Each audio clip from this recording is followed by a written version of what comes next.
Many people have never heard of hantavirus, but this rodent-borne virus can cause deadly lung or kidney failure depending on where you live in the world.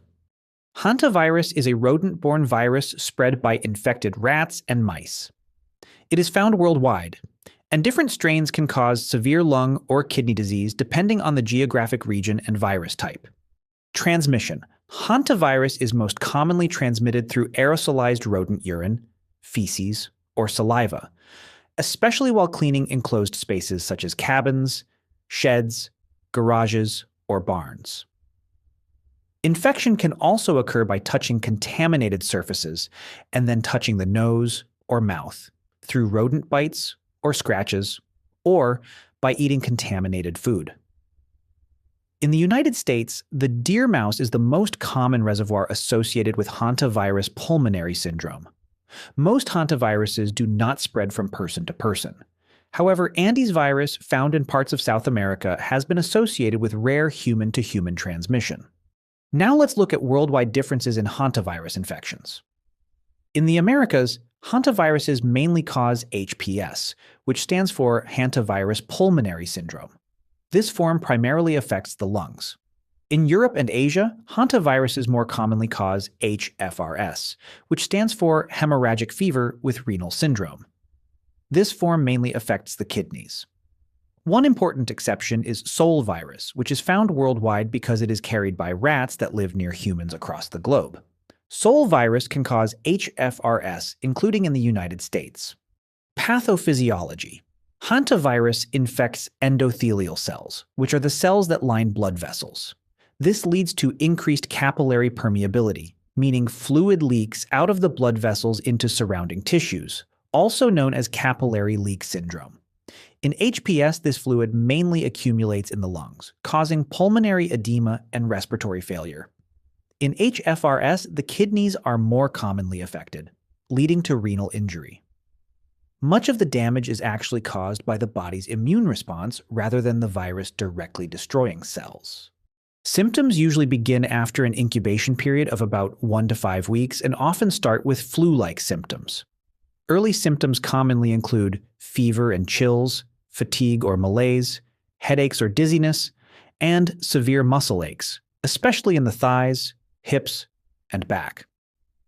Many patients also develop gastrointestinal symptoms such as nausea, vomiting, diarrhea, or abdominal pain. It rapidly progresses about 4 to 10 days later.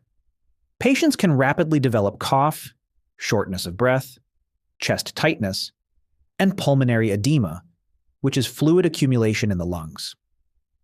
Severe cases may progress to shock, respiratory failure, or kidney failure depending on the hantavirus strain and syndrome involved. Now let's look at how hantavirus is diagnosed. Diagnosis is based on a combination of symptoms, possible rodent exposure, and laboratory testing. The main diagnostic test is ELISA serology, which is used to detect hantavirus-specific IgM and IgG antibodies in the blood.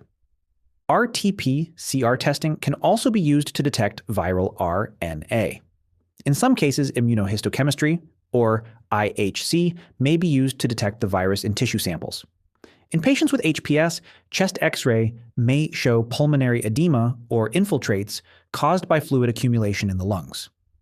Laboratory findings may also show thrombocytopenia, which is a low platelet count. Treatment. There is currently no specific cure, antiviral treatment, or vaccine for hantavirus infection. Treatment mainly focuses on supportive care while the body fights the virus. Patients with severe disease often require hospitalization and ICU monitoring.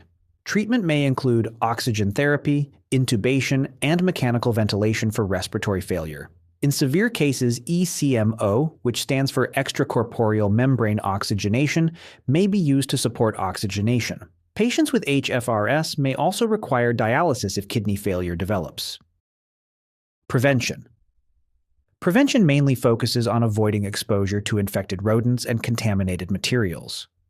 Homes, cabins, sheds, and barns should be checked for holes or openings where rodents can enter. Food should also be stored properly to avoid attracting rodents. Before cleaning enclosed spaces, The CDC recommends ventilating the area for at least 30 minutes. Rodent urine, droppings, and nesting materials should be sprayed with disinfectant and cleaned using wet cleaning methods. Dry sweeping or vacuuming should be avoided because it can aerosolize contaminated particles into the air.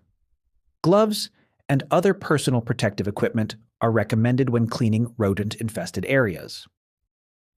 According to the CDC, Hantavirus Pulmonary Syndrome has a fatality rate of approximately 38 to 40%, making prevention and early recognition extremely important. Thanks for watching. If you found this video helpful, make sure to subscribe for more. For additional information and updated guidelines, visit the CDC website at cdc.gov. As always, this video is for educational purposes only, not medical advice.